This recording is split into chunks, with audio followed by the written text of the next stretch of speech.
ভারতবর্ষের রাখি আমাদের একটা ঐতিহ্য, সামাজিক বন্ধনের একটা সূত্র।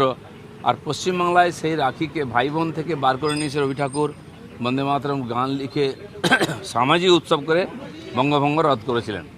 তো রাখি হচ্ছে বন্ধনের সবচেয়ে ভালো মাধ্যম, আর তার সঙ্গে বন্দে মাতরম।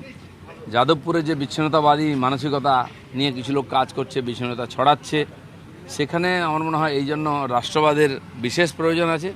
আর সমাজকে এক করার জন্য রাখি হচ্ছে সবচেয়ে বড় মাধ্যম। তাই জোরদার রাখি বন্ধন হোক, জোরদার বন্দে মাতরম গায়ন হোক।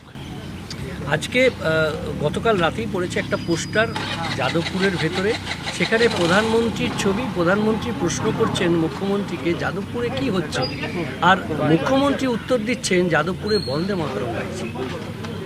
ভালোই তো, বন্দে মাতরম গাইতে আরম্ভ করেছে। যারা কোনোদিন গায়নি তারাই বন্দে মাতরম গেয়েছে, তাতে দিমাগি নকশানদের কষ্ট হচ্ছে।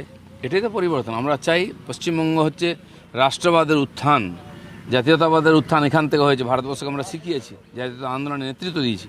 আর সেখানে বিদেশি আর ভাবধারায় কেউ হয়ে জাতীয়তাবাদকে ক্ষুণ্ণ করবে, এটা তো হতে পারে না।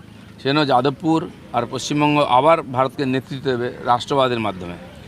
অভিষেক বন্দ্যোপাধ্যায়ের যে অফিস ক্যামার্সিটের বাড়িতে এর আগে হয়েছিল রে, এবার অফিসের যে হোর্ডিং সেটা বেআইনি, তাই পুরসভা ভাঙতে গেছিল। সেখানে পুলিশকে পর্যন্ত মারধর করা হয়েছে, হেনস্থা করা হয়েছে, ঢুকতে দেওয়া হয়নি, কাজে বাধা। সরকার অভিষেক ব্যানার্জি নিজে ধাক্কা দিয়েছে। অভিষেক ব্যানার্জিরা বুঝতে পারছেন না যে সরকার পাল্টেছে, পরিবেশ পাল্টেছে, প্রশাসন পাল্টেছে।